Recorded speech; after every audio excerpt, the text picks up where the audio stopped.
Como eu saí de R$ 300 por mês para R$ 3.000 por mês em mais ou menos 8 meses. E eu vivia numa escassez muito grande. Eu vivia com R$ 300 por mês, que era a pensão do meu filho. Eu vivia numa casa que não pagava água, não pagava luz, era no meio da comunidade, em Belfort Roxo, no Rio de Janeiro. Era um lugar assim, um lugar bem precário. E eu vivia numa casa que era usos e frutos da família, e era uma casa que quando chovia, a água enchia até a cintura, cheia de mofo, cheia de infiltração. Vou colocar aqui para vocês entenderem mais ou menos como que era essa casa. E era bem difícil, bem complicado morar lá. E assim, nessa época, foi no meio da pandemia, onde muita gente também, né, foi assim, desastroso para muita gente. E nessa época, eu não tinha apoio. Hoje eu também não tenho, né? Mas exatamente nesse período, eu não tinha apoio de ninguém, eu não tinha ajuda de ninguém.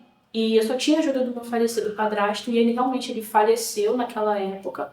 E pra mim foi assim, desastroso. E era R$ 300. Eu pensei, eu preciso mudar minha vida. Eu tô me ódio da minha vida. Meu filho na época tinha 4 anos, 4 ou 5 anos, e ele tinha raiva. Ele tinha muita raiva. Ele com 5 anos, com muita raiva de onde a gente morava.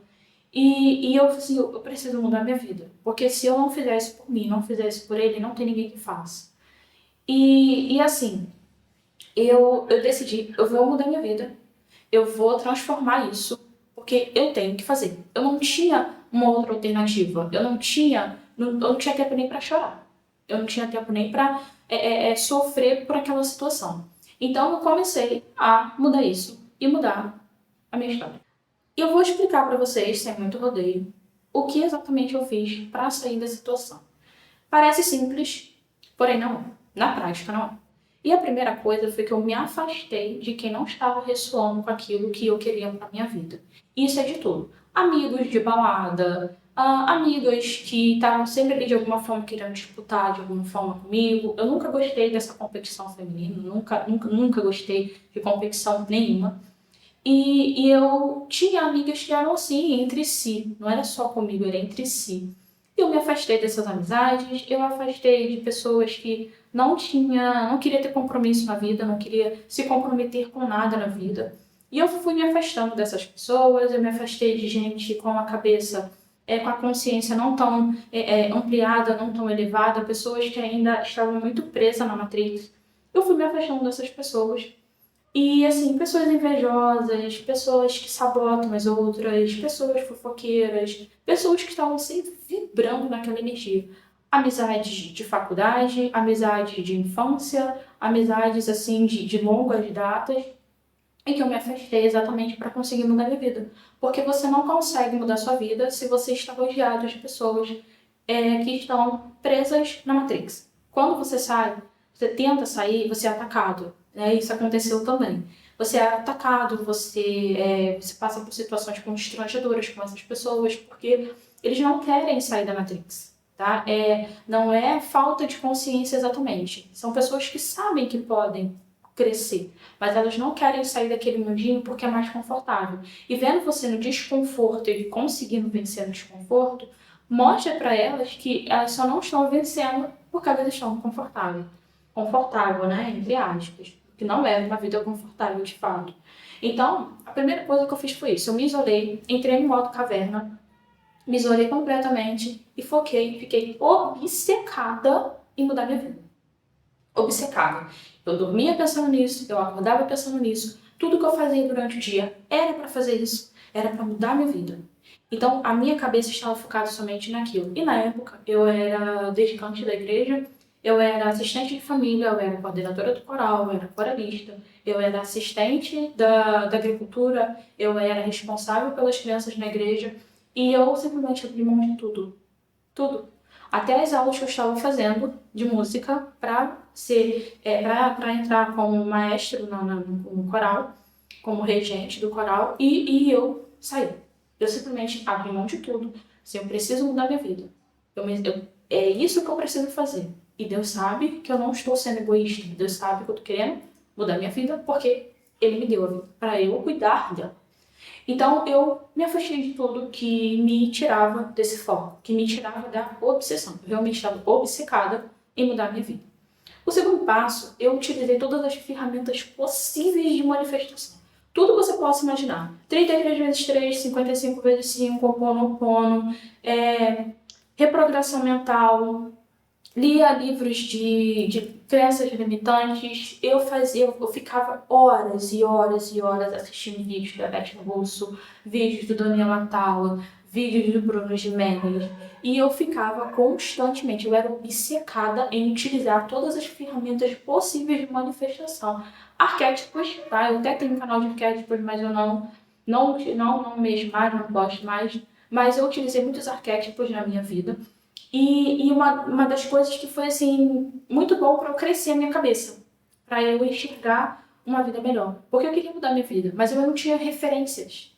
Eu não tinha uma referência. Eu tinha minha avó, né? A minha avó era bem sucedida financeiramente, mas eu tinha minha avó. E eu tinha uma visão da minha avó muito negativa. Mas não, minha avó não foi uma boa avó. Ela foi uma boa bisavó. Quando ela começou a ser bisavó, ela começou a melhorar. Mas ela não foi uma boa mãe, não foi uma boa avó. Então eu tinha uma visão de que a única pessoa rica da minha visão era uma pessoa que me feriu meu irmão, meus primos, enfim. Então, assim, eu não tinha a referência, de fato. Eu vivenciei coisas assim, de viajar, né? Minha avó levava para viajar, minha avó fazia também excursões, né? E ela levava a viajar, ela levava para almoçar fora, restaurante. Então, eu tinha um pequeno gosto sobre isso. Mas eu não tinha a vivência, eu não tinha a percepção que a vida poderia ser melhor até mesmo do que minha avó tinha. Porque minha avó tinha o básico da prosperidade financeira, né? Então, como eu vivi em Belo Roxo, eu cresci em Belo Roxo, então o que minha avó vivia para mim era o auge, né? E ter essas ferramentas de manifestação me fizeram enxergar a vida muito mais além. Então, eu usei tudo, e era todo dia, fielmente, antes de dormir e quando eu acordava. Então, assim, seja obcecado, mas utilize tudo aquilo que você possa, tá? E a terceira coisa que eu fiz, que é primordial. Eu sou formada em espiritualidade e eu tenho consciência de que você não prospera financeiramente se você não evoluir espiritualmente. E eu não estou falando de religião, tá? Eu passei por algumas religiões, eu estudei profundamente sobre várias religiões, fazia faculdade, inclusive, de teologia, e eu entendo que você não vai crescer sem espiritualidade. Você não vai. E não é religião. É a sua centelha, a sua conexão divina com o todo. Se você não cuida da sua energia, você não se protege espiritualmente, você não se protege energeticamente, você não se limpa energeticamente, principalmente quem trabalha com o público, independente de ser rede social ou ser presencialmente, se você não limpa a sua energia, você está fadado ao fracasso. Você vai cair, porque você está andando distraído. Você está andando distraído, você está distraído. Cristo mesmo falou, orar e vigiar. Se você não... se você cuidar, você pode até fazer tudo que você aprendeu de manifestação, que você pode orar para Deus, você pode acender vela todo dia. Você tem que vigiar.